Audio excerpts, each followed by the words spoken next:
Old house మా father తాడిపోయిన నాకు వచ్చింది అది ఇప్పుడు మున్సిపాలిటీలో గడిచిపోయింది. ఇది ఇప్పుడు నా ఇంటికి వచ్చేసి 15 ఎకరాలు ఉందని చెప్పి ఇట్లాంటి నాకు ఉండే సంక్షేమ పథకాలని కట్ చేస్తే అది ఇంతవరకు తప్ప. నేనే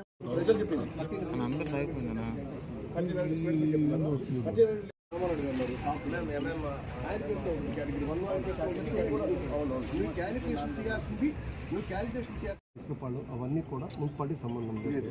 అక్కడ ఇప్పుడు ఒక నిమిషం ఇప్పుడు నేనున్నాను మా ఫాదర్. అందరికీ నమస్కారం. ముందుగా నిన్న రాష్ట్ర స్థాయిలో జరిగిన జేహో బీసీ కార్యక్రమాన్ని కోవూరు నియోజకవర్గం నుంచి వెళ్ళిన ప్రతి ఒక్కరికి, కార్యక్రమాన్ని దిగ్విజయం చేసిన ప్రతి ఒక్కరికి కూడా పేరు పేరున ధన్యవాదాలు తెలియజేస్తూ, నిన్న సభలో బీసీల కోసం తెలుగుదేశం పార్టీ గతంలో ఏ విధంగా అండగా ఉంది, ఇప్పుడు పార్టీ ఆవిర్భావం నుంచి జరిగిన లబ్ధి గురించి వాళ్ళందరూ కూడా వివరిస్తూ ఎన్నో సభలు మనం పెట్టడం జరిగింది. ఇప్పుడు మనం అందిస్తున్నాం. రేపు రాబోయే రోజుల్లో కూడా ఎప్పుడు కూడా బీసీలతో అండగా తెలుగుదేశం పార్టీ నిలుస్తుందని చెప్పి మరొకసారి నారా చంద్రబాబు గారు ప్రూవ్ చేస్తూ బీసీల కోసం ఒక ప్రత్యేకమైన డిక్లరేషన్ చేయడం జరిగింది నిన్న సభలో, జేఓబీసీ సభలో. అందులో కొన్ని కీలకమైన పథకాలని, కొన్ని అంశాలని నారా చంద్రబాబు గారు ప్రస్తావించారు. వాటిల్లో కొన్ని నేను మీకు మీడియా ముఖంగా వివరిస్తాను.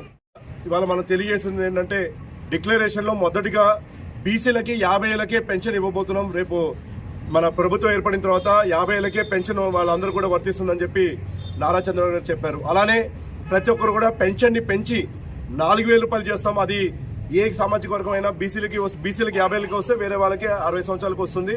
అది 4,000 రూపాయలు చేయబోతున్నాం అని చెప్పి నారా చంద్రబాబు గారు అనౌన్స్ చేయడం జరిగింది. అలానే గతంలో మనం కార్పొరేషన్ ద్వారా లోన్స్ ఇచ్చేవాళ్ళము. అయితే జగన్మోహన్ రెడ్డి గారు వచ్చిన తర్వాత ఈ లోన్స్ అన్ని కూడా ఆపేశారు. కార్పొరేషన్ నుంచి ఎటువంటి నిధులు మనకు కేటాయించడం జరగలేదు. అందువల్ల నారా చంద్రబాబు గారు బీసీ డిక్లరేషన్లో మూడో అంశంగా మనము ప్రతి ఏటా 1.5 లక్షల కోట్లు, ప్రతి ఏటా 1,50,000 కోట్ల రూపాయలు బీసీల సంక్షేమం కోసం కార్పొరేషన్ నిధులు ఖర్చు పెడతామని చెప్పి ఇవ్వడం పడింది. అలానే బీసీలకి రిజర్వేషన్ గతంలో 34% ఉంటే స్థానిక సంస్థలు జగన్మోహన్ రెడ్డి గారు వచ్చిన తర్వాత దాన్ని 24% తగ్గించారు. మళ్ళీ కూడా మన ప్రభుత్వం వచ్చిన తర్వాత వాటిని మళ్ళీ కూడా 34% చేసి వాళ్ళకి బీసీలందరూ కూడా అందిస్తామని చెప్పారు. అలానే బీసీల కోసం ప్రత్యేకమైన మొదలుపెట్టిన కమ్యూనిటీ హాల్స్ కానివ్వండి, హాస్టల్స్ కానీ అవన్నీ కూడా ముగిస్తాము అని చెప్పి చెప్పడం జరిగింది. అలానే బీసీల కోసం ప్రత్యేకమైన రక్షణ చట్టం, ఏ విధంగా అయితే ఎస్సీల కోసం, ఎస్టీల కోసం రక్షణ చట్టం వచ్చిందో అలానే బీసీల కోసం కూడా ఒక రక్షణ చట్టం తీసుకొస్తాము. దీనికోసం కమిటీ ఏర్పాటు చేసి, ఎలా అయితే మనకి ఎస్సీ కార్పొరేషన్ కమిటీ ఉంది, ఎస్టీ కమిటీ ఉందో అలానే బీసీల కోసం ఒక ప్రత్యేకమైన కమిటీ తీసుకొచ్చి వీళ్ళ ఆధ్వర్యంలో బీసీల మీద జరుగుతున్న దాడులకి చర్యలు తీసుకోవడానికి ఇప్పటికే మనం చూసాం 300 మంది పైగా గురయ్యారు. ఏదైతే వైఎస్ఆర్సీపీ నాయకుల అగత్యాలకు 300 మంది బీసీలు హత్యకు గురయ్యారు.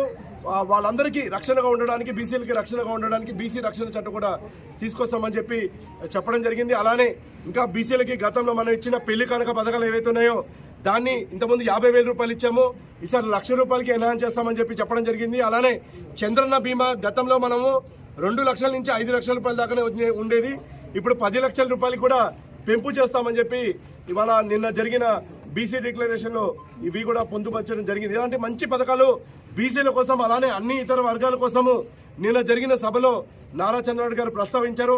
ఇవన్నీ కూడా అందరికీ లబ్ధి కలుగుతుంది ఈ పథకాల ద్వారా. ఇవన్నీ కూడా రేపు రాబోయే రోజుల్లో ప్రతి ఒక్కరికి అందిస్తాము. అలానే ఇందాక నాకు కొంతమంది వాళ్ళ ఒపీనియన్ కూడా ఇవ్వబడింది.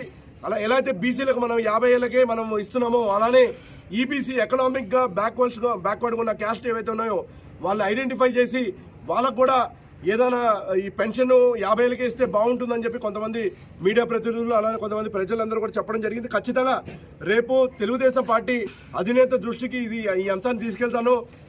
ఈ అంశాలు కూడా మన మేనిఫెస్టోలో పొందుపరిచే విధంగా నా అడుగులు నేను వేస్తానని చెప్పి ఈ సందర్భంగా మీడియా ముఖంగా అందరూ కూడా తెలియదు.